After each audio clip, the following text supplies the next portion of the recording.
the Navajo way. Almost a year passed before the report prepared by the New Mexico Advisory Committee to the United States Commission on Civil Rights was released. It took the form of a 171-page document titled the Farmington Report, a conflict of cultures, and there was no mistaking its conclusions. A guilty verdict had been reached. The authors did their best to adopt a reflective tone, putting the events that initiated their inquiry into historical and sociological context. It was perhaps inevitable that someday the presence of conflicting races, cultures, and value systems would lead to confrontation and violence. But in their judgment, the facts supported the charge that murder and related violence the previous year had taken place in an atmosphere heated up by racial discrimination and economic deprivation of Navajo Indians. Long-standing conflicts in culture, conflicts in community interests had been ignored for years, they wrote, and when Farmington was finally forced to face its moment of reality, its white citizens and their elected officials were ill prepared to deal with ensuing crisis and handle it poorly.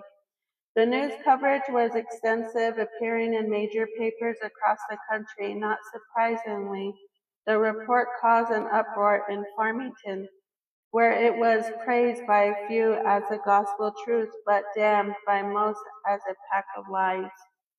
Those who agreed when its findings took the position that it had to come to something terrible before Farmington would acknowledge there was anything wrong at all.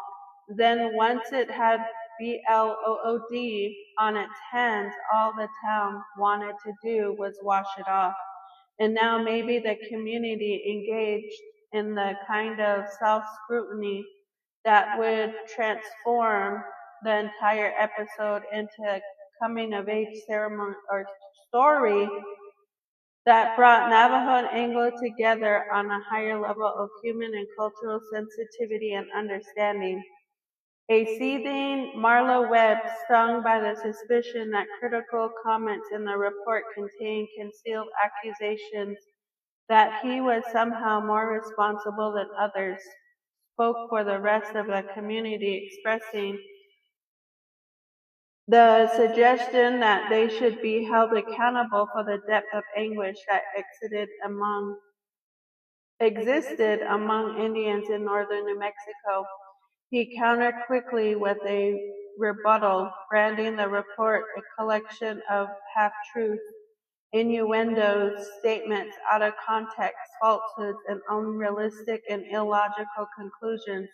There is just enough thread of truth in the report to lead an ununiformed reader to wrong conclusions that the West is still being won over dead bodies and at the expense of Native Americans.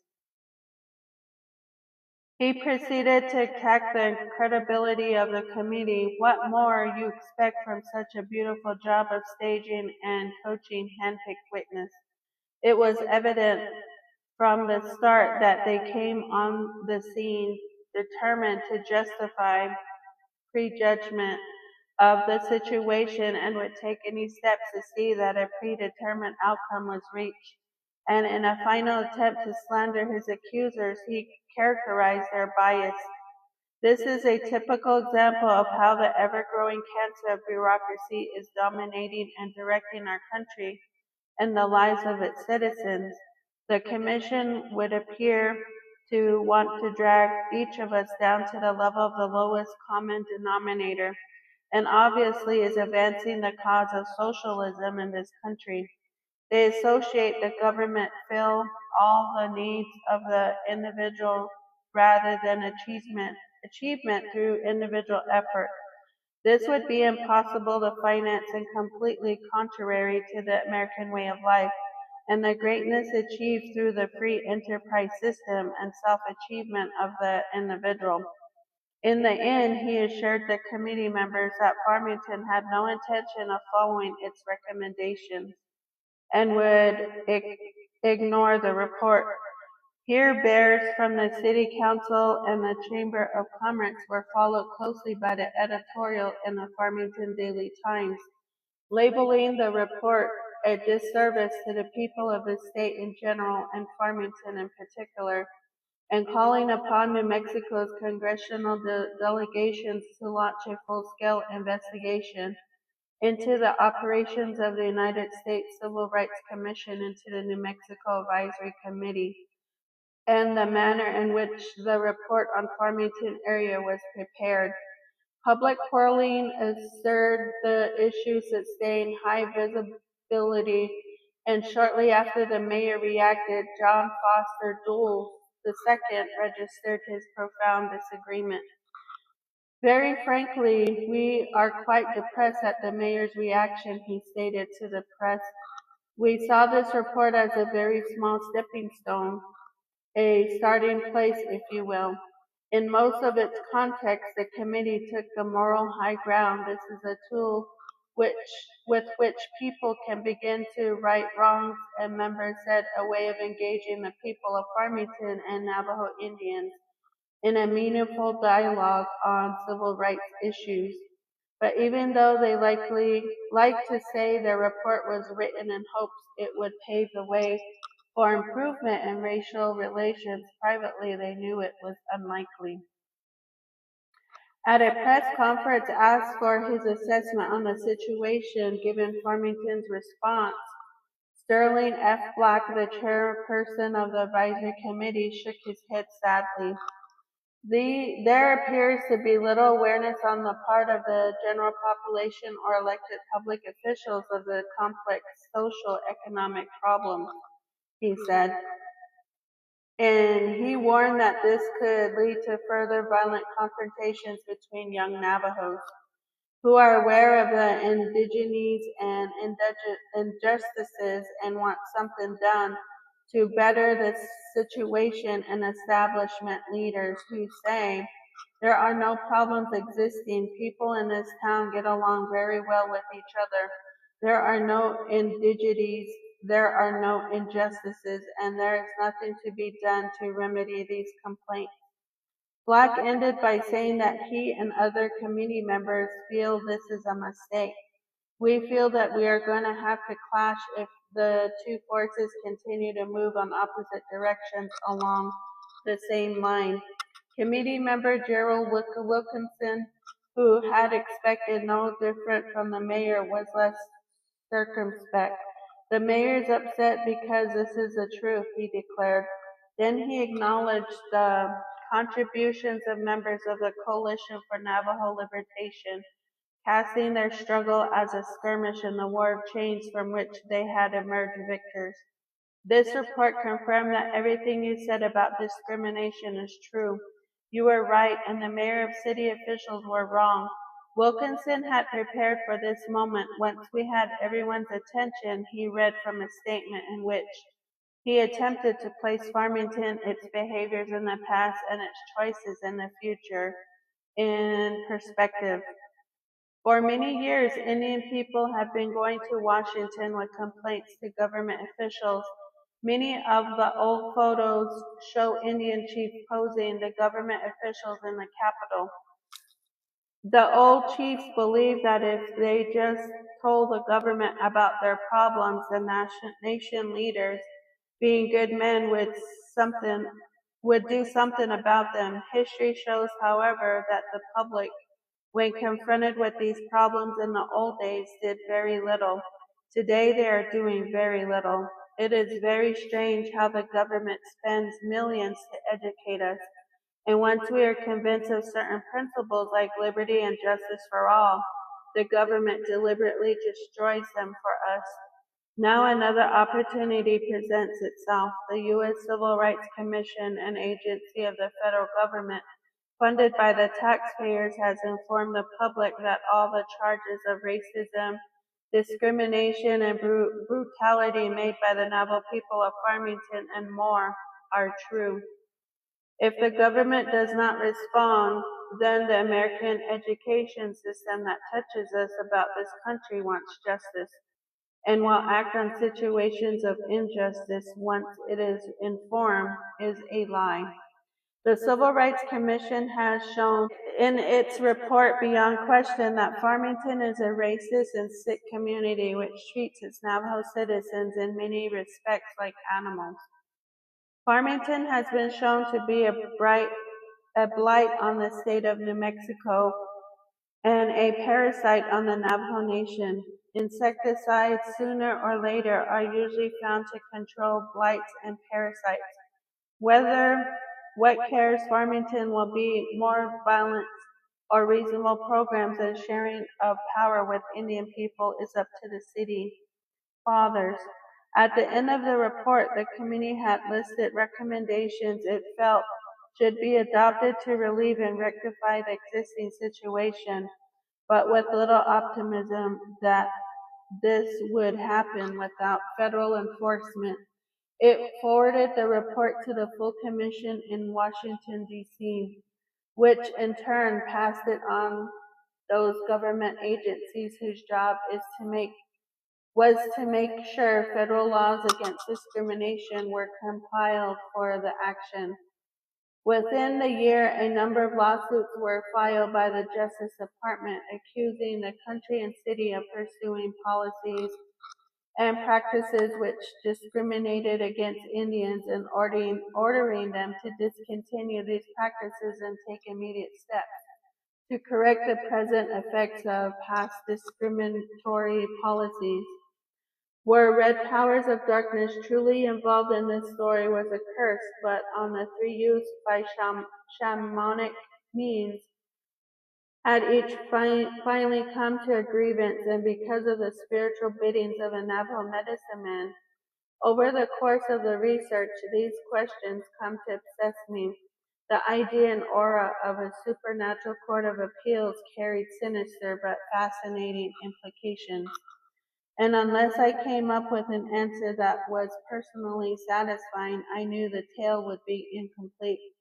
Once again, I found myself looking for someone who could provide me with crucial insights, an interpreter well versed in the mystic lore of the Navajo tribe who would give me a better understanding of the forces at work here from the Indian perspective, a cultural defender, if you will, who would make the case for witchcraft.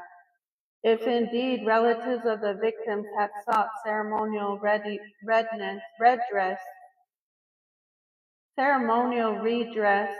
I did not expect to be lucky enough to locate the individual in charge. Whether or not the reporter's information was reliable, I doubted anyone in the know would identify him for me. For that matter, based on what I could surmise, the racial people understood Navajo metaphysics in depth was small. Those who knew about the ways in which medicine men were able to master malevolent spirits smaller, and those willing to discuss these matters even less if they exited at all. There is no record of any white observer witnessing the Navajo practice of witchcraft, and even though I couldn't go so far as to call this phase of my investigation a witch hunt, I cannot deny that what I really wanted was someone to say to me, talk to him. Can you tell? Can he tell you about the secret ways? Without a guide or clearly marked trails confronting cultural territory posted with no trespassing signs, I turned to academic sources of help, libraries, museums, cultural anthropologists, and Navajo scholars. I even read the novels of Tony Hillerman. What I learned was that for the Dene, everything in the universe is alive. Every created object, whether animate or inanimate, is credited with possession of spiritual powers. This faith goes back to their understanding that the universe was created and shaped by dynamic and purposeful deities who continue to be present and active and who can influence the course of events in the everyday world. Medicine men and shamans are held to be the magical mediators between man and these spiritual supernaturals, and through ritualistically prescribed ceremonies, they are believed to be able to activate holy powers. Most Navajo ceremonies line up with two headings. those that are precautionary and protective, such as the blessing way, which is designed to ensure health, prosperity, and well-being, and those that cure a patient of evil or illness, such as the enemy way. In these rites, a medicine man recites songs and chants which put a patient in tune with the Navajo deities, restoring him to harmony with all creation, and once again he may walk in beauty. This is known as the Navajo way. All these ceremonies are designed to impact health in a positive way. They are conducted to attract good or deter evil. But there are also supernatural techniques for practicing bad medicine rather than good, and those people who are able to manipulate spirits for evil purposes are known as witches. It is said that they are active mainly at night, and they often wear the skin of a wolf or coyote, actually turning into those animals, which is why they are also called skinwalkers or Navajo wolves. It is said that their most effective technique for killing is to rob a grave of corpse flesh, which they grind up into a poisonous concoction that they blow in powder form on their victims, killing them. While many of those tales seem improbable, their ability to inspire fear among Navajos remains strong.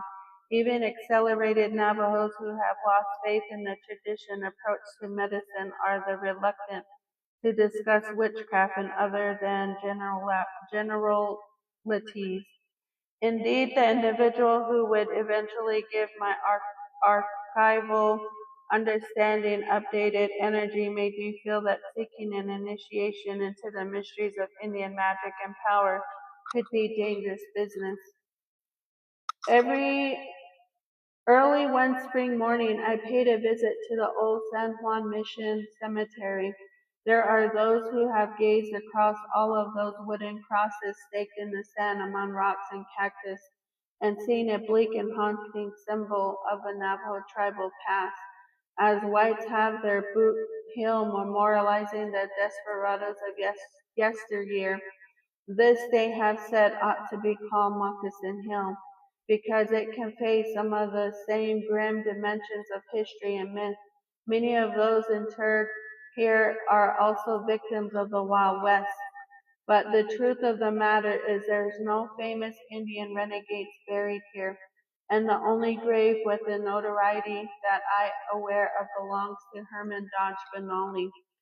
I have stood at the foot of his grave many times, pulled by the ambience, hoping, I suppose, for some kind of spiritual contact. At no time I have seen phantoms, nor have I heard incorporeal voices, but nevertheless, I always sensed that this was a place where unusual things could happen. The time I found myself remembering a story told me by the wife of a Baptist missionary who attended the funeral for Benali's father. From what she heard, he had been drinking and passed out in the road and was run over by a truck. He had not been much of a churchgoer, but he had been baptized, so he was buried at the mission cemetery. The actual interment had been a crude affair, she said, recalling a hole in the ground beside a pile of dirt that barely accepted a plain pine box lowered with ropes that landed at the bottom with a sickening thud. The service had been delayed because Benji, his oldest son, had not shown up and no one knew where he was. But now it proceeded rapidly as if everyone was anxious for it to be over and done with. She remembered how unpleasant it was to have and stand there paying her last respects and watch two Navajo men fill the hole with dirt, a shovel at a time. The clods drummed on the casket, sounding like someone beating his fist on the inside of a lid and wanting out. A cry from a distance brought everyone's head up, and all turned to watch Benji running up from the mission down to the path to the cemetery. He kept scrambling and falling and picking himself up and running again. He was drunk, he was feverish and wild-eyed. And when he arrived at the gravesite, he wanted to see his father one last time. The request horrified Christian and Navajo mourners alike, and and for a terrible moment no one knew what to do. Then on his own, one of the grave diggers jumped into the hole, scraped the dirt off the top of the casket, wrenched the lid open. As appalling as the circumstances were, everyone, including the missionary's wife, edged forward to gape into the hole. Her recollection of the sight would remain with her forever. The Navajo will live in poverty, then turn around and spend a fortune on a funeral. The father was dressed better than I've ever seen him dress when he was alive. He had new jeans and a new shirt. There was a Pendleton blanket draped over his shoulders and a fancy belt buckle and a silver bolo tie. And he was wearing an expensive piece of jewelry on his wrist, a beautiful turquoise bracelet that had been broken into pieces with a pair of pliers before he was buried so skinwalkers wouldn't come and steal it. Benji stood there with tears running down his face, his lips moving, but no one could hear what he was saying. And then it was as if he had caught just a glimpse of what was to come for him, that he too would die violently. Because he turned and ran away, scrambling and falling the same way he came, it was just a dreadful experience. When I had finished paying my respects, I wandered among the nearby graves looking for the fathers. Some were mounded, some settled into a depression, all ridged with river rocks and marked by a white cross on which a name was spelled in metal letters. I read as I walked slowly among them, Shorty Claw, Kay Silversmith, Mary Blue Eyes, Navajo Jim, Hosteen, San Juan. I didn't see a single epitaph, but some didn't need one. Baby John Pete, stillborn Willie, Yellow Man's wife. Just think about those names. It, it's left to the relatives of the deceased to keep up the graves, and I found myself drawn to those festively garnished with silk flowers and pinwheels. The only graves with marble headstones belong to those who served in the military. There is no official line separating the old area from the new, but you can tell them apart by the broken stone outlines. The lean to the crosses in the old section as if there is more of a struggle for them to stand upright. And the letters on many of the names are falling off. The oldest section is across the Navajo arroyo and could almost be mistaken for the newest. A few years ago, a group of college youths from back east came west to do missionary work for the summer, and they took it upon themselves to dig up the old slab boards that truly did give the cemetery a boot heel look, and replace them with matching white crosses that were staked out in orderly rows without regard for the bones they belonged to. At some point in my meanderings, I stopped and looked around at a line of dogs loping along a ridge, tracking the scent of a city dump a mile away, at distant flat-top mesas that looked as if their peaks had been leveled by the grinding weight of the turquoise sky. Footsteps snapped me out of my reverie. A man was walking up the path that led out from the mission, carrying a shovel and a post-hole digger. Although we had never met, I recognized him as a missions caretaker. It was his job to keep an eye on the place, and although I had never actually caught him watching, I was sure that included keeping an eye on me. At the edge of the cemetery, he dropped one tool and started using the other. I walked over and got my first good look at the man. The poor fit of his clothes gave him the appearance of a peasant, but beneath them his stout build and rigorous movement attested to a hidden strength. He could have been 40 and could have been 60. This is due as much to the southwestern sun as to the wrecked features of his face. His nose looked shaped by hands other than his creator's and faster than his own, but he had quick eyes that flashed intelligence when he looked up at me. Yata hey, I said. Hi, he replied. I introduced myself, so did he. His name was Pinto Begay. I asked him what he was doing, and he said he was going to put up a fence around the cemetery. As soon as I learned when when they first began to bury people here, the land belonged to a man who gave verbal permission to the mission to use this part for its burial grounds, but there was no agreement in writing. He had long since passed away, and his heirs had recently sold the land to a company interested in it for the mineral rights. When they informed the mission of their intention to mine the underground gravel, the members protested. The tribe got involved. The upshot was the company was told if they wanted to excavate gravel here, it had to pay for the relocation of the graves. A compromise was then worked out. The owners agreed to let the cemetery stay as long as it was not expanded by additional burials, and the outer perimeter was fenced.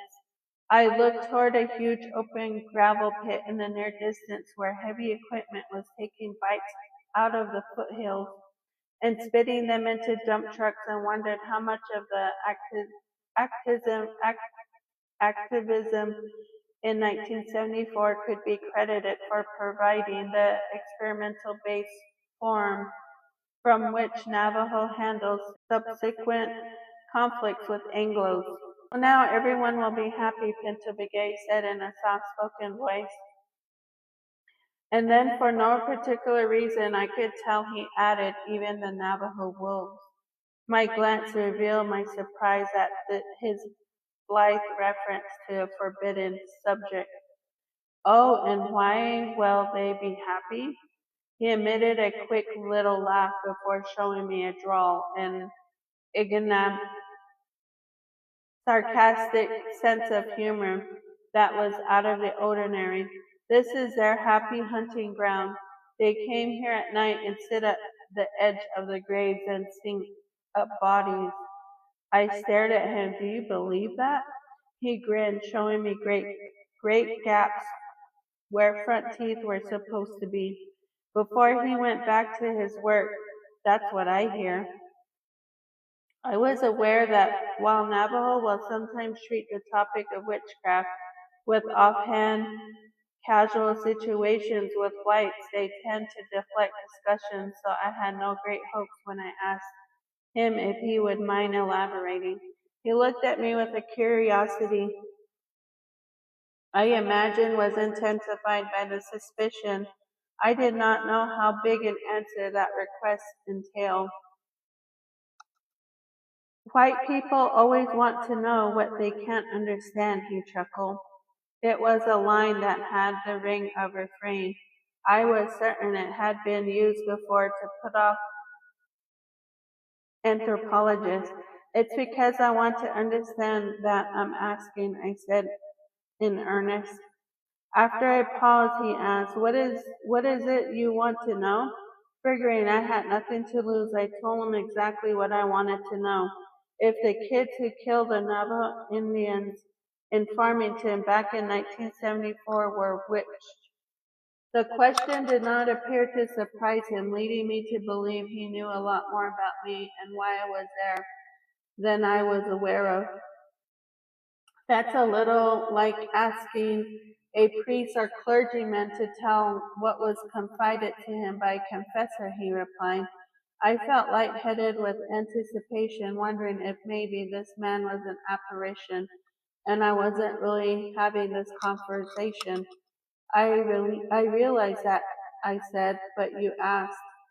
He seemed to weigh his answer before he spoke. I'll go this far. When it came on the news that the first one died, there was confusion in the Christian community, but Navajo traditionalists were walking around with smiles.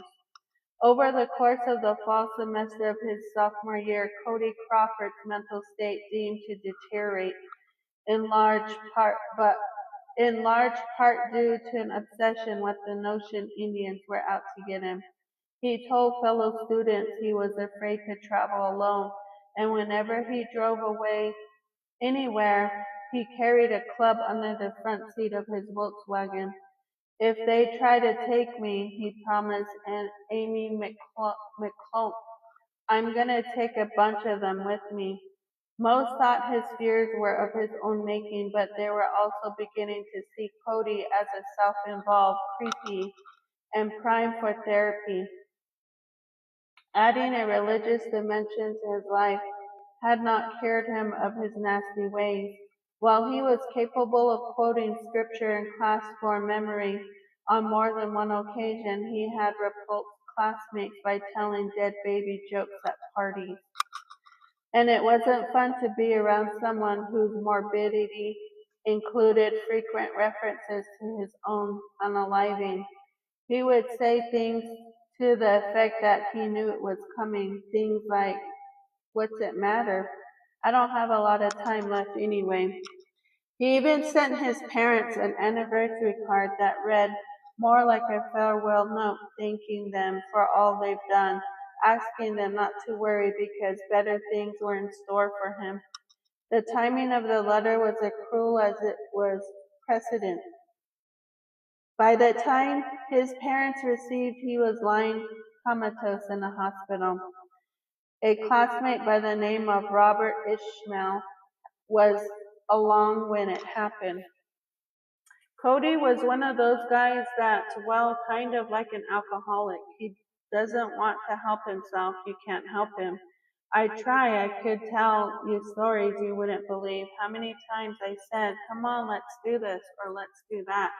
And everybody around him would be positive and lively and wanting to do things because there's not a lot of negative people at LCC. It's a fun place to be. There were more girls than boys there. A lot of them overprotected girls from the West Texas Christian of Christ homes. Very, very pretty, friendly, and innocent. To tell you the truth, it's like heaven. If you didn't feel like you're doing anything else, you could just sit around and talk to girls. But Cody got depressed real easy. I don't know why. He had a lot of people going out of their way to be friends with him, take him under their wing, especially when he'd go into a slump. He was kind of a yo-yo type guy, like if he was a salesman. You'd have to pump him up every day just to get him through his shift. You understand what I'm saying? Maybe it was just because he didn't have a girlfriend or his grades were bad or he thought he was no good. I don't know what was on his mind. I wouldn't see him for a couple of days and then I'll go down to his room. What you doing? Oh, I'm just laying here. Ain't doing nothing. It wasn't like he was a zombie or something. I mean, he was communicating with society as far as the dorm went. But he just wouldn't have enough energy to put his clothes on or go to class. He'd lounge around in a t-shirt and his gym trunks. And when he was depressed, all he talked about was his unaliving. You or me, we might say, oh, I'm bummed out, but he'd say, maybe I'd be better off unalive. Or he'd make comments like, maybe I won't be around next year. Things that were blunt enough and out of left field enough that you'd think, what are you talking about? You're gonna unalive? When you're 20 years of age, you don't think about unaliving. Most kids that age think they're bulletproof. Nothing's ever gonna unalive me. That night, it happened. He hadn't been out of the dorm in 5 days. Hadn't been to class in 5 days. He'd just been sitting in his room. He'd buy food from the vending machine and he'd sleep a whole lot. And he'd watch TV. He'd just been sitting around lethargically in a depressed state. So I said to him, come on, let's go jogging, get you out of this.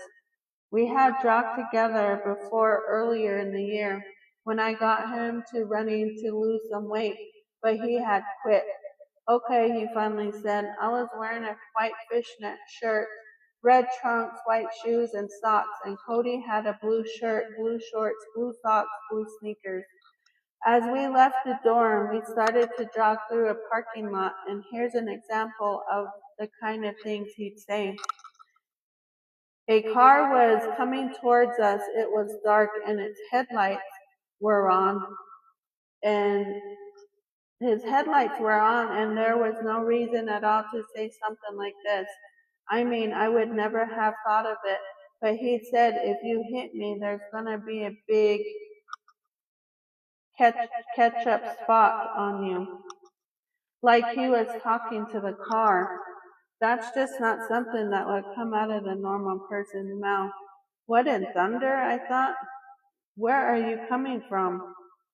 We were going to jog around the campus, and we were jogging down the shoulder of a residential street that ran along the eastern side of LCC, where there was nothing but cotton field on one side and houses on the other. And whenever we heard a car come up behind us, we would move over to the gutter or up to the sidewalk. But in this one particular area, there wasn't a sidewalk and there were no street lights. So when I heard a car coming, I'd move over into the gutter, and I'm running along, and all of a sudden I hear this punk, a big thud. I can see the picture of him right now. I can see Cody lit by the headlights as he flies through the air. It's in my head. I can't get it out. There he goes. When he hit the ground, it wasn't like he sprawled. I mean, he didn't grind himself into the pavement. He rolled perfect, like when somebody jumps off a trampoline and lands on their hands and rolls a couple of times. That's why I expected him to get up. That's why when I ran up to him, I said, man, he hit you hard or something like that. It didn't register nothing. I could see ketchup coming out of his nose and mouth. So I said, man, are you okay? Still nothing. Holy cow, I thought. And then I started thinking, don't move him. Don't do anything. Just wait till the ambulance comes. For 3 days, Cody Crawford lay in a coma, kept alive by a respirator. His parents called the night of the accident, arrived the next day, and maintained a bedside vigil at the hospital. All day long, fellow students came and went, talking to him in normal tones. Hey, Cody, you're looking good, they would say when they walked into his room, told a person in a coma. Told that a person in a coma, though he may appear unconscious, he can sometimes understand what is said. They acted as if the patient were sitting up in a bed. The doctors knew better. Crawford had been hit on the back of the head by an oversized mirror bolted to the passenger door of a motorhome. An X-ray showed that upon impact, the brainstem had been severed from the spinal cord. He would never regain consciousness, but as long as the life support systems kept him breathing, visitors continued to act as though recovery were possible. On the third night, his heart quit, and the decision was made not to keep him alive by artificial means. A funeral service was held in Lubbock, after which the casket was driven back to Farmington for a second service. 6 LCC classmates served as pallbearers. And shortly before the funeral, they were given a briefing by a plainclothes policeman. Although the mortuary had received no threatening phone calls, the thought of angry Indians avenging themselves on Crawford's embalmed corpse was enough to prompt precautions. The students were told there might be trouble, and if a group of Indians showed up, they should simply put the casket down and walk away, leaving everything to those in charge of security.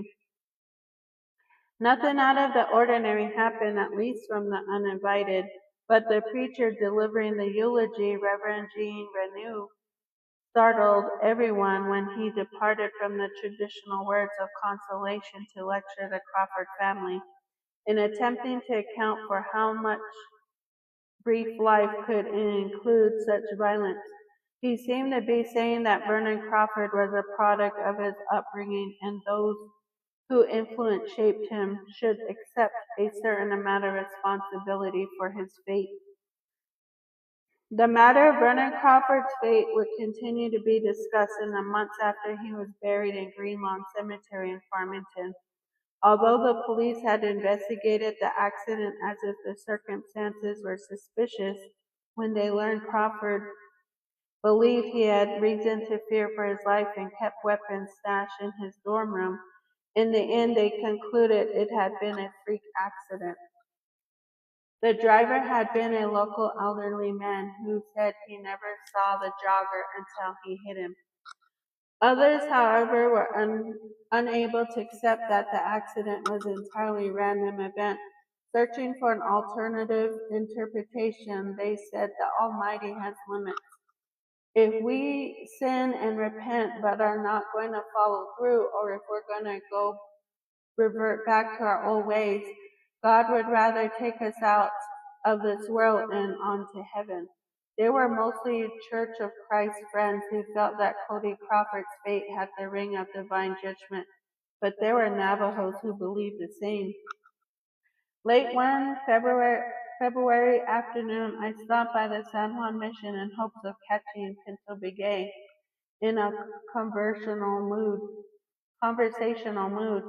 It so happened he had just finished his chores for the day, and the month was being treated to unseasonably warm temperatures, so we went for a walk.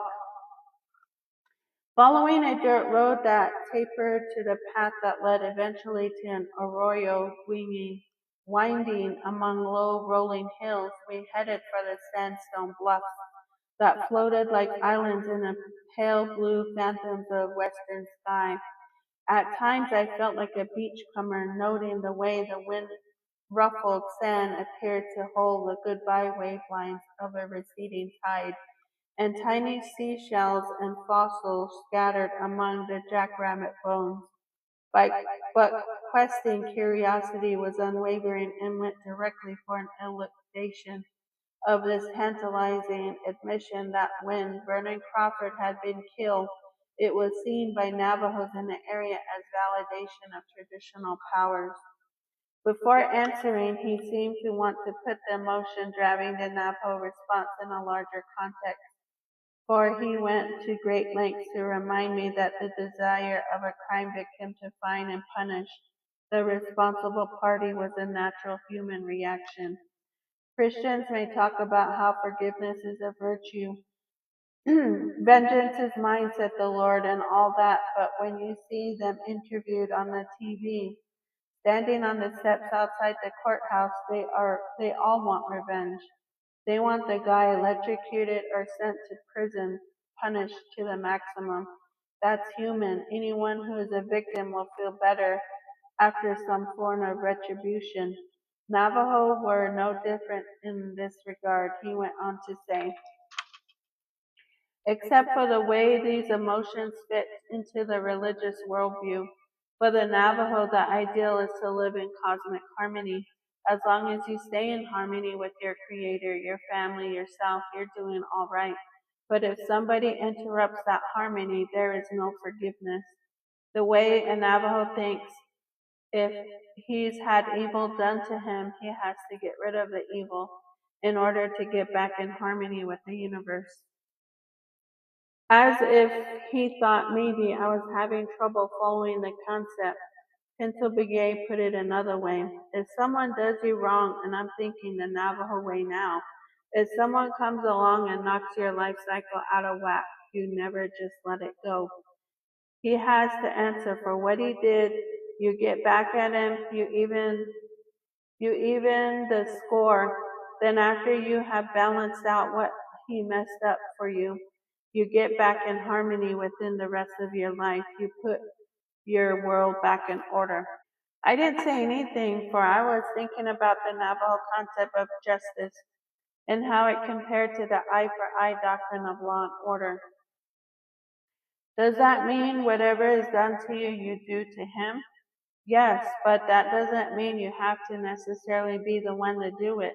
If the law enforcement authorities do their job, that can be good enough. And if they don't, there it was, the heart of the mystery.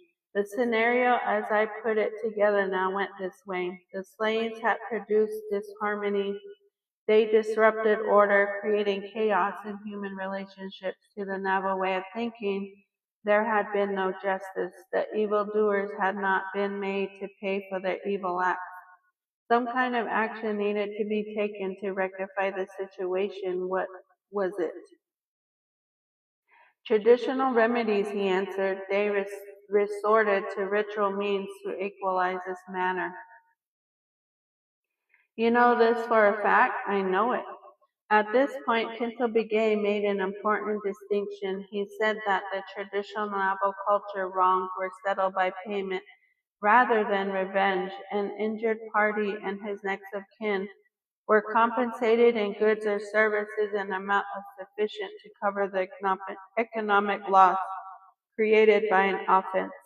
Harmony and balance could thus be maintained because people felt equal. But this principle didn't work in settling wrongs committed by foreigners who raided the Navajo or in wars with tribal enemies. Their rituals were involved appeals to the supernatural deities for help. They were called war ceremonials, and because they were used against outsiders, this was not knowledge freely passed on to non-Navajo. In fact, the use of religious power in warfare was perhaps the most secret and dangerous of Navajo ceremonials. I pondered this new information, wondering if I should let it go, or at that, or push the ceremonial details. I decided to let my source set the limits. So when there are no physical means of getting hold of an outsider and making him pay for his crimes, and it has to be done through ritual, how do you actually get to the criminal? Here you're dealing with the dark side of Navajo religion, he said. You're not dealing with the same forces you deal with in the blessing way, where you ask a holy person to put everything in harmony and you give life. What you're asking for is harm, and this is an evil act. This involves witchcraft.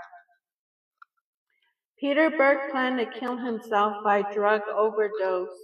The young nurse who brought him his medication in jail was supposed to make sure each patient took his ration of medicine, but she was new on the job, and instead of checking, she would sit and visit with him. It seemed never to occur to her that someone would pretend to swallow his pills, palm them secretly, and pocket them for a time when they could be taken all at once.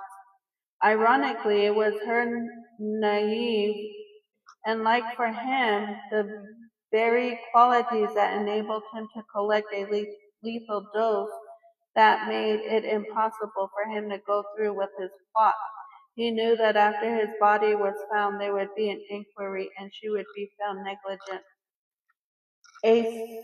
A self-unaliving on her first watch.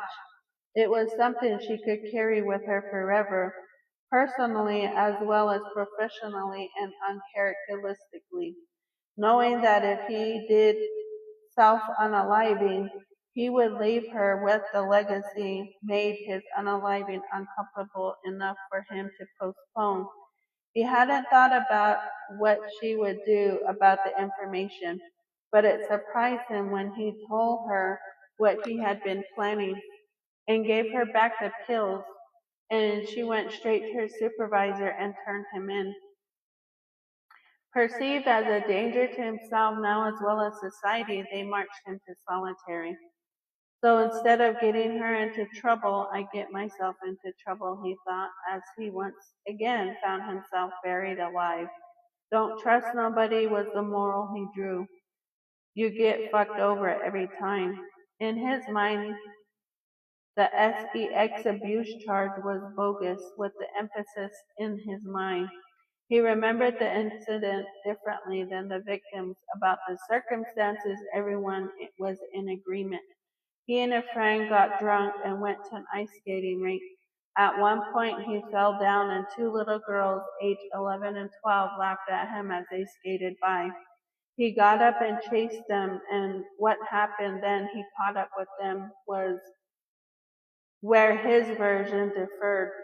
He said he shoved them from behind. They went home and told their mothers this vile man had grabbed their breasts.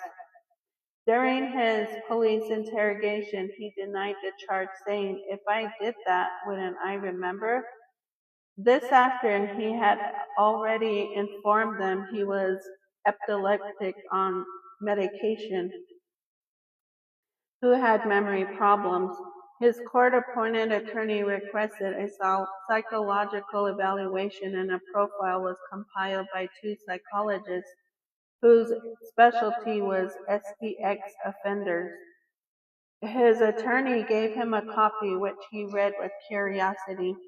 Peter Burke has a history of sad, lonely boy whose father died when he was 5 years old, and his mother died from illness associated with alcoholism when he was 15 years old.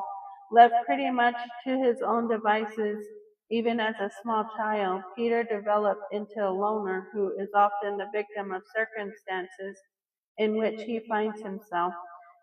An unassertive, inadequate person, Peter has pretty much accepted what has been thrust upon him by other more dominant, purposeful individuals. Noting an early tendency to stay by himself, "I don't have associates." Peter has been in trouble with the law since age 15. He has been incarcerated either in county jails or penal institutions for 7 out of the past 10 years, perhaps because of his own victim stance in the world. He has found that I'm always mad. I keep it inside. I don't show it. I try not to show anything. I just get madder and don't say anything. When he is not in custody, Peter lets his angry feelings build to a point where I just go out, get drunk after it builds up. As regards to the instant offense, he observes he was feeling pretty mad at the world that day. "I didn't have a job, I had a bunch of bills, and the night before I went to party and got drunk." By the way of SEX history, Peter reported that he had never had SEX contact with a female. His first SEX experience occurred when he was 12 years old. An older boy induced Peter to perform oral SEX upon him. At age 15, Peter began seeking out SEX contact from other males and engaged in various masturbation activities with them. Other than that, this man states that the majority of his SEX contacts had taken place while he was in custody, the usual pattern being that Peter is a passive recipient of SEX advances from the dominant males. A professional homosexual, Peter stated he masturbates to the fantasies of male, and added that when not in custody, he rarely approaches other males for SEX contact. In short, Peter has consistently portrayed an antisocial attitude and response pattern from much of his young life. A loner and a drifter, Peter has wandered rather aimlessly through life with few, if any, attachment and deriving structure and support solely for his periods of incarceration. He may indeed have become institutionalized, that this Peter Burke may not be able to function in a self-directed manner when outside the confines of an institutional setting. He has little or no energy with which to handle the stresses or strains of everyday life. He has a poorly developed self-concept, suffers from vast and unmet dependency needs. Again, unfortunately, these latter needs are met, albeit indirectly and incompletely, when Peter is incarcerated. In summary, Peter Burke is a seriously disturbed young man who is in need of immediate psychological assistance. While the alleged SEX abuse might be best characterized as an obnoxious offensive response as opposed to an act motivated by SPX needs. It was nonetheless an assault upon another person that it is consistent with this man's antisocial personality function. When little can be done in the short run to adequately address the chronic style of functioning of this alienated, lonely man, it is strongly relieved that imminent steps be taken to address the severely depressed state of this individual. Looking down the road a bit further, as a prospective outpatient, this young man will need strong supportive supervision while on probation, and even then his prognosis for successful adjustment would be extremely guarded. When he read their report, he shrugged. It could have been worse. If they had known what he'd done as a juvenile, he thought they probably would have recommended the chair. Even though he maintained innocence on the advice of his attorney, he copped a plea. His idea of a defense had been common sense. I wouldn't have done it in broad daylight, would I? That would be dumb. His attorney sighed as though his patience were being tested. Look, who's a jury gonna believe? Two. Got that? Two teenage girls. Or an ex-con who can't remember what he had for breakfast. You go to trial and you're found guilty, you get 5 years minimum. Plead and you'll do one. So he pled and was sentenced to a year in the county jail, a year that was spent for most part in solitary confinement for his own safety. Somehow word got around he was in for sex abuse. Other inmates took that to mean he was a baby, raper, and he was threatened with castration, so they moved him out of the cell block dormitory in a single cell. It was 1985 when he walked out of jail straight into the catch-22 that had kept him in a financial hole his entire adult life. When he sought legitimate employment, if he was honest and told them he was an ex-con with epilepsy, no one was going to hire him. But if he didn't tell them and they found out, it would prove he wasn't trustworthy and they would fire him. So he found a room in a crummy downtown hotel, compliments of a low-income assistance program, or else he would have been on the street. And he'd been there for 3 or 4 months when he got a call from the employment division about a job caretaking a terminally ill man. The dynamics of the situation made it sound like a sentence. The old man had emphysema. He did not have to live long. He did not have long to live. He was severely depressed and he just wanted everybody to leave him alone so he could unalive himself. A nurse came in 3 times a week, but no one within the family was willing to take on the role of keeping him company for the time he had left, so they were looking for someone to be the old man's living companion. At the interview, Peter Burke was quiet and withdrawn, so their take on him was limited, but they were desperate enough not only to offer him the position, they didn't even ask for references. Once he got used to the idea of living in someone else's house, it wasn't so bad. One of his responsibilities was to feed the old man, but he was bent on starving him to death and refused his meals. Some might have found him depressing to be around, but Peter didn't. Having recently contemplated unaliving himself, he thought he understood how a dying man probably felt. He just wanted to forget everything, which made him more tolerant than he would have been otherwise. The last part of the job, however, was getting to know the test of the family, the old guy's son Dave and his wife Deb, and their daughter Penny, who was his age. In contrast to his own family experience, these people were open, expressive, and affectionate towards each other. And more than that, they encouraged him to be the same. He had never been an outgoing person, so it wasn't easy.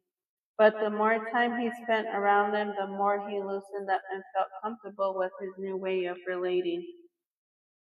He felt he had to be honest with them and tell them about his past, and he was painfully frank and unsparing in his revelations. He told them the story of his life, including his years in prison, and he confessed to crimes he'd never been caught for. The only thing he had left out was the trouble he'd gotten into Farmington. And to this amazement and relief, his past transgressions didn't even faze them.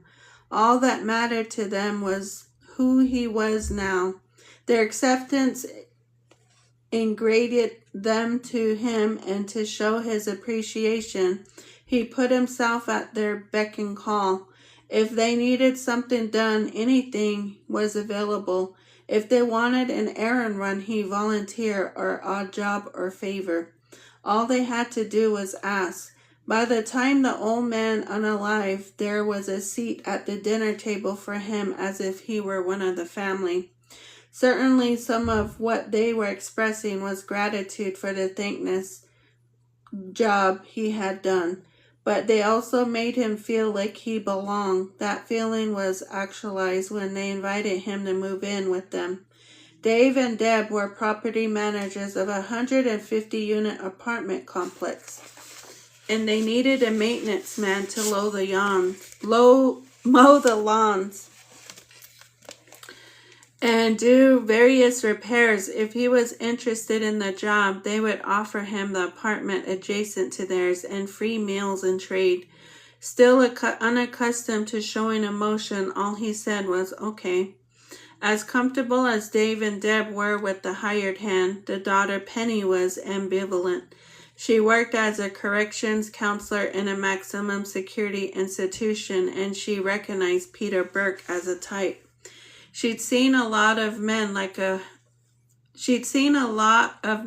him at work, suffering from psychological damage that usually come out of history of abuse or neglect.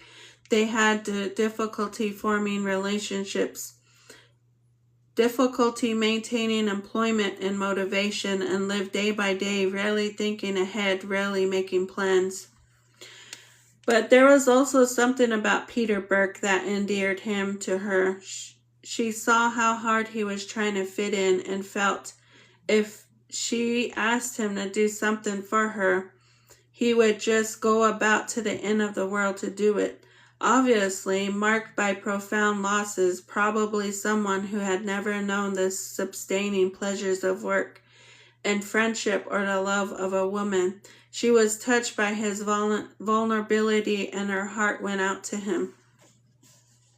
Although she could tell he had serious problems that interfered with his ability to function normally in life, she had been raised in a family where helping other people was number one.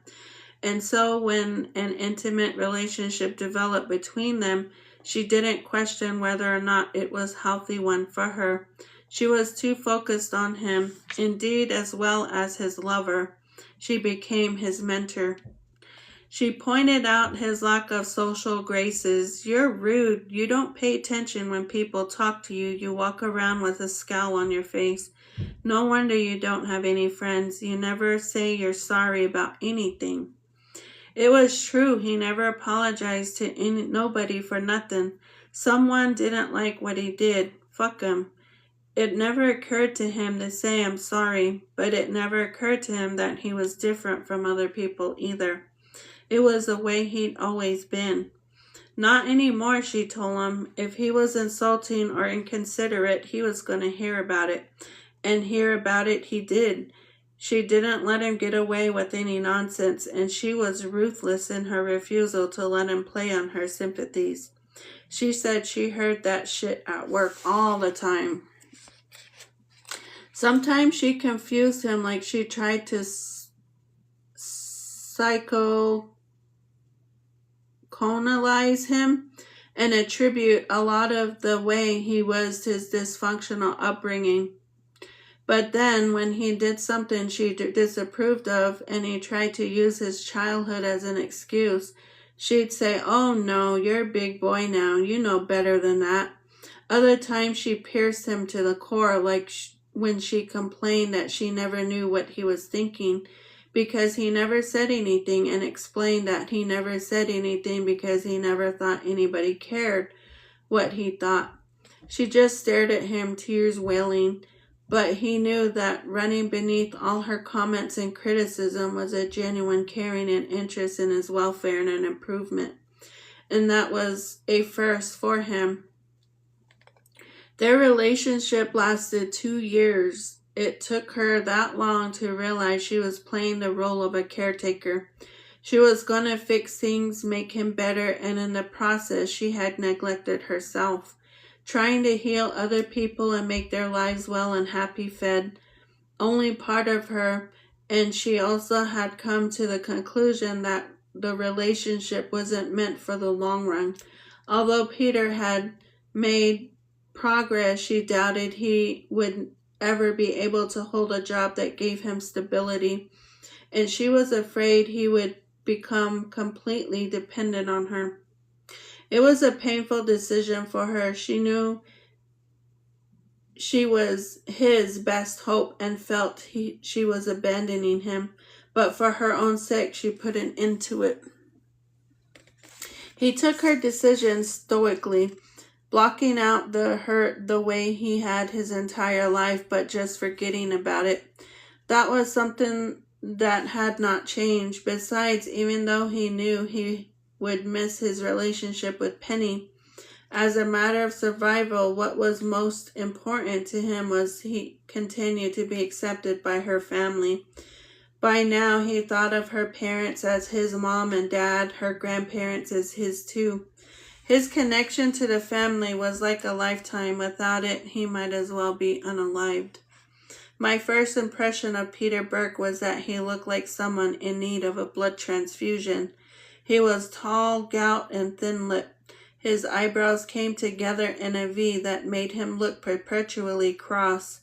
Dark brown eyes stared insolently from under the brim of a ball cap that hid a receding hairline, and a stringy ponytail hung limply in the middle of his back. But it was the low energy level that hit me strongest. He had no vitality. Everything about him seemed slow. The way he moved, thought, spoke, it was as if it was almost too much of an effort to keep up with life. What life? To keep up with what life? This must be what it's like after a lobotomy, I thought, as we talked about his life. Whole sections of memory blank, thought lines snarled. But he also impressed me as making a genuine effort to be honest. At one point, he said he didn't lie anymore because he didn't care about anything enough to lie. I believe him for that, and another reason, lying also took energy. Picking up on the point during a conversation, I reminded him that missing in all his attempts to be honest was the admission of crimes against Indians. Had he successfully blocked that out too? The scowl that was his most natural expression intensified. That's not something you forget, he admitted. I mean, I don't sit around thinking about it, but I can't leave it behind either. Guilty conscience, I wondered. He thought about that. No, the reason I don't forget it is I always have to remember not to mention it. I looked at him. Did you ever give any thought to the men you unalived? Who they were, for instance? It was as if I had introduced an idea he had never had before. He shook his head. Did it ever occur to you they might be family men? To this he nodded, but seemed to have to wait for corroborating information to make its way into consciousness. It was hard watching the effort to remember.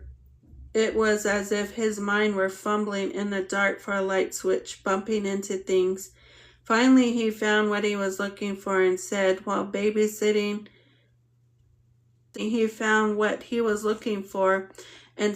sitting in solitary in Texas, he had come across a passage in the Bible that said something to the effect, if you unalive someone, you have to take care of his family, and that had started him to thinking, did those Indians have families? And at first, he thought if they had a wife and kids, they shouldn't be in town getting drunk. They should be home. But then he remembered his own mother would get drunk in town sometimes and not make it home. And since there was nothing he could do about any of it anyway, he went to sleep and forgot about it. I continued to question Peter Burke, shifting to an examination of his attitudes towards Indians, whom he denied hating as a race. The fact that they were drunk is what pissed me off. No, he said. He had not gone out with the intention of unaliving them, but he did want to beat them up real bad. The emotionally distant way he spoke about the unalivings caused me to think that they were very well may have taken place was a complete dehumanization. And in Peter Burke's mind, what he had committed was an act of vandalism. Those were not human beings he killed. All he'd done was commit a crime against property. The only thing he seemed to care about and that made him the least anxious was what his adopted family would think if they found out he had not been totally forthcoming with them. It went back to the dreadful conundrum of truthfulness. He didn't tell them because he was afraid they would not be able to get past it. He had been able to put it in a category of another lifetime, just as the law treated it, as if it didn't exist because he'd been a juvenile. But he wasn't willing to take the chance that the most important people in his life would see differently.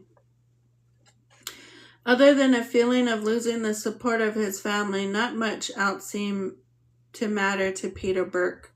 Penny was right. There had been some progress. He had stopped drinking, for instance, and whereas before he did things without thinking them through, their conscious consequences, now he not only thought about getting caught, he expected it would happen if he broke the law again. It had taken him a long time to learn that, but he knew even if he got away with some stuff, it would be only for a while. You don't ever make a clean escape, he explained. Even if you don't get caught, you carry it around with you. One way or another, you're going to pay for it. I thought that represented a major growth in his thinking and followed up by connecting it to the earliest subject. Did he look at how he ended up and see any connection to the Indian unalivings he had committed? He took a long drag on a Pall Mall cigarette, seemed to be trying his hardest to untie a knot in his thinking, but he never succeeded. He exhaled in a long sigh. I don't know, maybe. I ran out of the excuses a long time ago. That was Penny's doing, after I can no longer blame anything that happens on anyone but myself. For a long time I studied Peter Burke, watching him smoke, knowing he was unaware of what might have pursued him, just as he was unconscious of the human drama he had provoked when he was 15. It never occurred to him to wonder why his life seemed to hold more threats than possibilities. And it struck me as I gazed upon this lonely, alienated, reclusive, grown-up Peter Burke, that the death penalty is not necessarily the ultimate punishment. That in certain cases, the extension of life can be more severe sentence, especially when accompanied by the diminishment of personal power, intrusions that make one ill, disorder in one's thoughts, and turbulence to one's emotions. Peter Burke had long ago ceased to be a fully functioning person. He exists marginally in this world, someone who has lost his soul. The final thing I asked him the last time I saw him was how he wanted his epitome to read. His reply was fitting. Life sucks, but it's better than jail. Witchcraft. The prospect awakens classic horror scenarios involving devil worship, black magic, incantations, and secret rituals performed under a full moon. Voodoo. As it turned out, the prevalence of these popular notions explained Pinto Begay's forthcoming candor. Once he learned of my interest in the witchcraft angle, he was afraid it would lead me to incorrect impressions about Navajo witchcraft. He said he recognized it a significant part of the broader story that ought to be understood, because it was an expression of the Navajo people's deepest feelings, and he did not want to see it sensationalized. How is Navajo witchcraft different? I asked. In response to this, he made several important distinctions that he said needed to be kept in mind at the outset. First of all, although each medicine man has his own specialty, the same way white doctors specialize in diseases of the heart and brain, all were familiar with some aspect of witchcraft, but not all would use them. He cited his grandfather as an example. He would have nothing to do with this witchy stuff, the way he explained it to me. He said his gift wasn't given to him for that purpose. It was given to him to put people back in right order, and it wasn't meant to be used against somebody. Not the ones who are willing to deal with the dark side, as he put it, should be branded as witch doctors. However, for in certain cases, witchcraft could be a force for good. The context in which a shaman used his ability to contact and manipulate evil spirits needed to be taken into consideration. Here, for example, a non-Navajo had done something evil to a Navajo that was a testament to an attack from an outsider. Navajos, in turn, take the action they did only after they felt Anglo methods had failed the wrong in Navajo terms. They did not see what they did as an invocation of the powers of evil to help unalive someone so much as an appeal to their gods, to give them a victory over their enemies, and since this was war. Finally, he wanted to make sure I knew the categories of good and evil as personified by God and Satan were not viewed the same way by the Navajo. Evil was not negative in a moral or ethical sense. Rather, there was harmony and order on one side and chaos and confusion which produced premature unaliving, illness and misfortune on the other. And almost all the Navajo deities had both inclinations. They could punish as well as reward, be helpful as well as be harmful. No god was wholly good or wholly bad, but a mix, just like human beings. Once that was understood, he allowed me through a series of questions to unravel in turns comprehensible to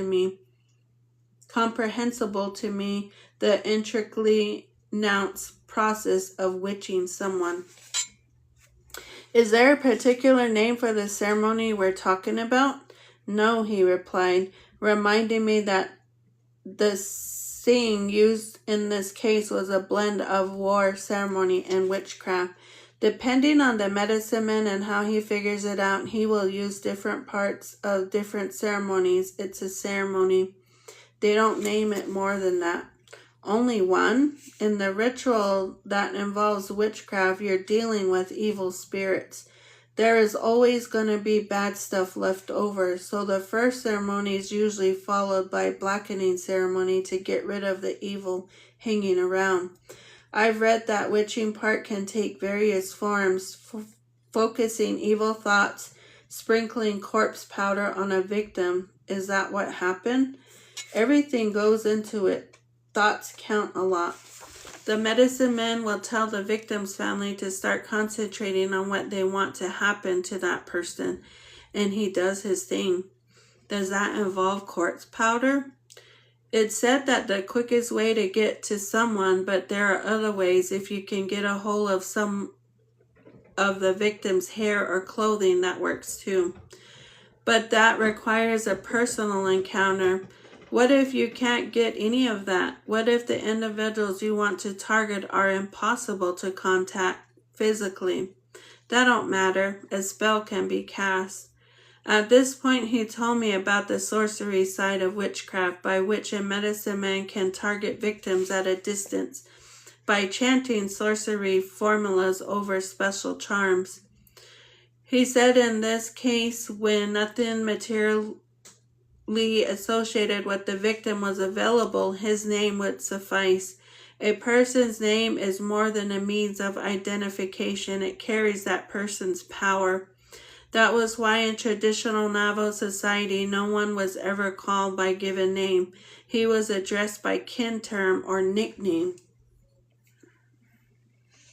In addition, he said ritualistic items that symbolize the intended victim were used. You mean effigies? I asked, picturing doll-like images that were tortured.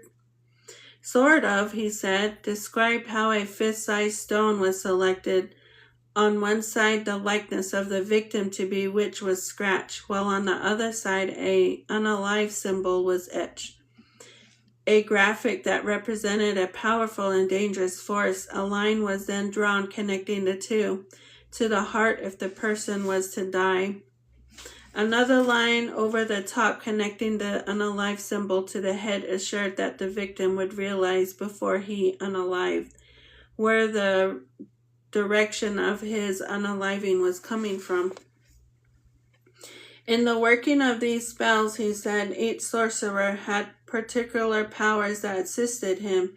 It could be the sun, the dark of night, lightning. Some had animal allies like the snake, bear, and coyote.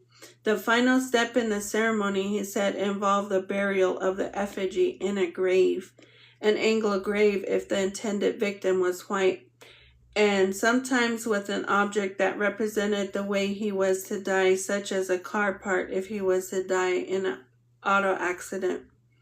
I studied Pinto Begay's face for a glance or a tick that underscored a coded meaning to this last bit of information.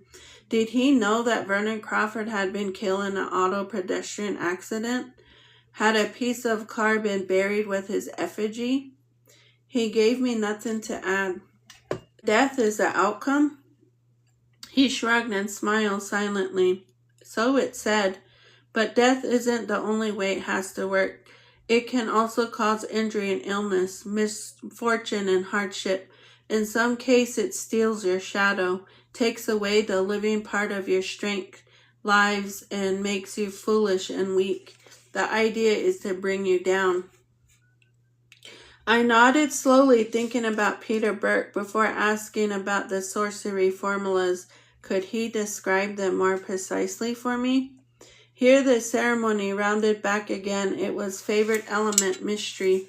Pinto Begay would not go into specifics, implying either some things are better left undescribed, or he was not familiar with those particular chant ways. I still don't know which it is. The way it happened to Orrin Thacker this time, he was driving his pickup home from work one day. His brother and brother-in-law were sitting in the front with him, and they were about 6 miles outside of town cruising down a 4-lane highway when they came upon up fast on a little boy riding his bicycle on the shoulder of the road. Maybe it was the sun blazing on the horizon that blinded the kid. But you'd think he would have heard the swish of an oncoming car, or any rate. Just as he was being passed, he turned his bike and pedaled on into the highway. Orrin severed so sharply the door on the passenger side flew open, and his brother-in-law almost fell out. But he was saved when Orrin's brother grabbed him by the shirt. As soon as the truck spun to stop on the grass median, Orrin jumped out and ran back. The little boy lay in a heap beside his mangled bike, and one look told him neither would write again. Orrin was devastated. He couldn't believe he had contributed to another unaliving. Even though it wasn't his fault and he wasn't even cited for reckless driving, he felt sick with responsibility. It was a sickness made worse by the press conference of the accident. Apparently, when the door to his truck opened, his 1-year-old daughter's stuffed doll had fallen out. And when the photographer from the local paper arrived at the scene, assuming it belonged to the child victim, he used it as a prop for a heart-wrenching picture that was printed on the front page the next day. In it, the doll lay on the road beside the broken-up bike, and the accompanying article identified Orrin Thacker as the unaliver. That wasn't the main reason he left Sterling and moved to Tulsa, Oklahoma. The main reason was the price of cattle dropped coincident with the rise in the cost of feed, and the mill fell on hard economic times. He also wanted to live closer to his family, and his parents had recently departed Farmington for Oklahoma City, following the money the way wildcatters always did. But just as they were glad to leave a town where they had been tainted by dishonor and shame, so was he. In Tulsa, he built a new life from the ground up. After a stint in industrial maintenance, he went into painting, interior and exterior. Soon he landed a contract with a property management group representing over 200 apartments to repaint each unit whenever there was a turnover. It was steady work. Most construction jobs were here today, gone tomorrow. And the conditions were comfortably. He worked inside where it was cool in the summer and warm in the winter. It also proved to be lucrative business. And in short order, he was able to put down a down payment on a 3-bedroom house and buy his wife a Volvo and himself a super cab Ford. The Tulsa years had their downs as well as ups. On one job, he was fixing a tire on a jack-up forklift when it collapsed and smashed his elbow. Then later on, he was driving to one of his painting jobs, and there was a piece of sheetrock lying in the road that must have fallen off someone's truck, and when he slid on it, he put on his brakes, skidded, and slammed into another car. The first thing that ran through his mind was, this might be yet another fatality, so he hurried over to make sure the driver was okay. To his relief, he was, but in his concern, he neglected to collect any witness to support his version of what happened. And by the time the cops showed up, the other guy had 3 witnesses backing his story that Orrin had run a red light. But whenever he stopped to think about his situation, he would feel good about it. He'd been happily married for over a decade. His pride and joy was healthy. Both cars were paid for, and the appraisal on the house had doubled. As for the trouble he'd gotten into as a 16-year-old, he felt he had more or less succeeded in making good on the vow he made at Springer not to let his misfortune ruin his life. That determination, the stepic effect of time, in his dedication to following a straight path, treating people with fairness and decency, had stopped the bleeding of his conscience. This was not to say that it was the shame as putting it all behind him. However, for the truth of matter was his heart continued to beat with secret rhythms of guilt and worry. Although he no longer felt like someone living in exile, barred by law from returning into his hometown, ostracized for being disgraced to the community, he did still carry the burden of a criminal past around him at a personal cost. At times when he was quiet, he was engaged with an elsewhere that those around him had no knowledge of. Although he passed himself off as an ordinary citizen, he lived with an offstage presence, a shadow wearing black and white stripes. It was always in the back of his mind that someone could run a check and it would show up on his record that he had an unaliving conviction in his past, leading to an embarrassing expose. It also aged him, where once people thought him immature for his age, now they were surprised when they learned he was the younger brother. He seemed so much older and more serious than his brother, they told him, and he knew what they meant. Some of the things that come up with age come to him while he was doing time. Number one being he no longer took his life for the future for granted. He was not superstitious by nature or inclination. I think we make it on our goods and bads. I try to look ahead, not back. But even if he did not conceive of his individual fate as the handiwork of anyone's doing but his own, he did admit to sometimes feeling like a marked man, marked in the sense that the world was a dangerous place for him. His experiences had left him with an edgy alertness for potential reversal of fortune. I don't take chances anymore, he says. I avoid any situations that could lead to trouble. Any temptation that comes up that holds risk, he steers the other way. Once an enthusiastic drinker, now if a friend said, "Let's stop for a drink at the bar and it's late at night," he passes. He never knows what might come up, but the odds are it won't be good. As he approaches an intersection, his foot automatically lifts off the accelerator and hovers over the brake in anticipation of the unexpected. He knows only too well that a lapse in attention can at any given moment produce unintended and disastrous consequences.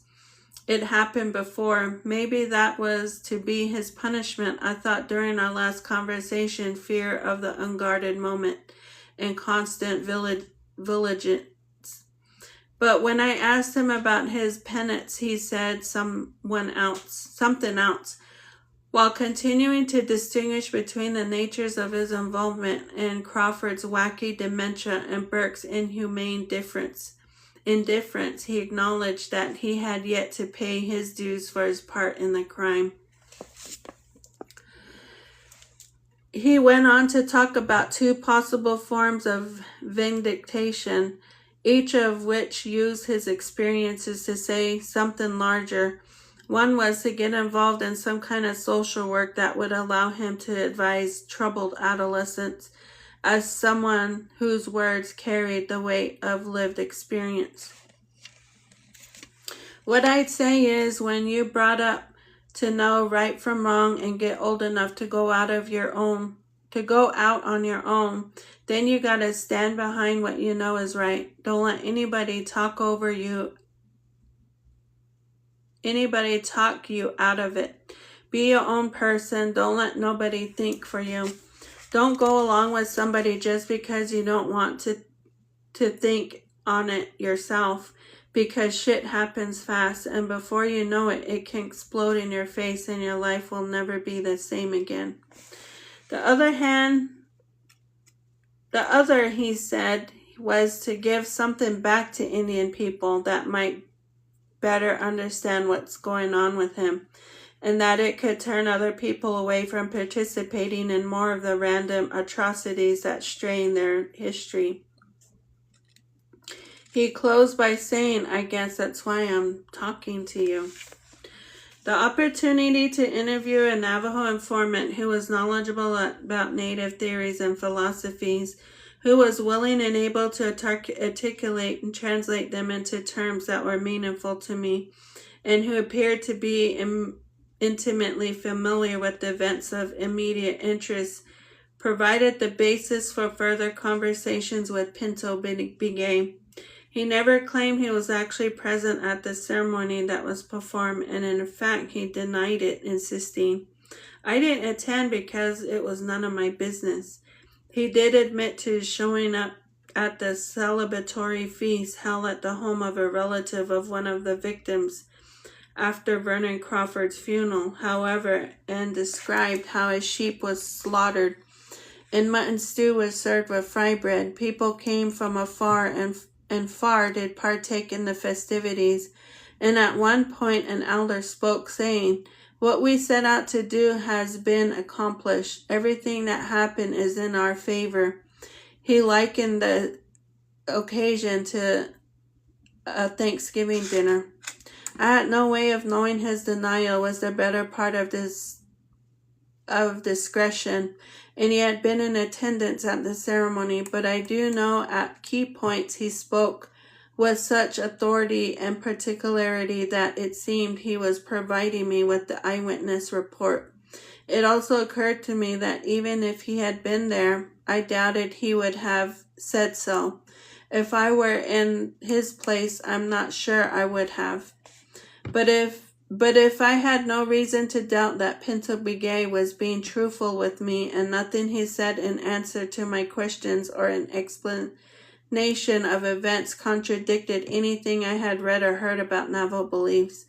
Among any population, if you talk to more than one individual, you are apt to get some difference of opinion or interpretation, but so far I had detected no significant departure in his accounts of what had happened from what could have happened according to the studies and literature of the Dene. As long as he was willing to fill in the blanks for me, I wanted to continue our dialogue. Specifically, I wanted to hear more about the nature and operation of a so-called curse. Was he really claiming that the supernatural functioned like a court system, and medicine men carried invisible ceremony arrows in a medicine quivers? If so, I wanted to know precisely how it was supposed to work. There was something spookily splendid about the idea of natives recruiting help through song and prayer from the mythical gods, but I could not accept every claim to sorcery uncritically and needed to be shown some form of meaningful manifestation before I was a believer. This evil power does it take a tangible form, or does it rely on power or suggestion? Fear is a big part of it. Words back to the victim that ceremony was done to get him. He starts thinking about it. What are you going to do to me? When are they going to come after me? Pretty soon he's a man possessed. Then they've got him. I wondered if belief was a necessary component of the power he was ascribing. Did the target need to believe in power, or at least be aware of a curse before he could be hurt? There is power in any type of faith, he replied. If you believe something, it creates power. But if you do not believe something is going to happen, would these ceremonies have any power on their own? You have to remember there is power on the other side too. There are people there who believe something bad is going to happen. Is it all a matter of belief then? Is it all in their heads, all of their own making? Pinto Begay grimaced as if the answer was both yes and no. Yes, it was a matter of belief, but no, it was not confined the way my jargon suggested. And he proceeded to advance the proposition that there were occasions where information could be transmitted from the conscious of one person to the physical body of another.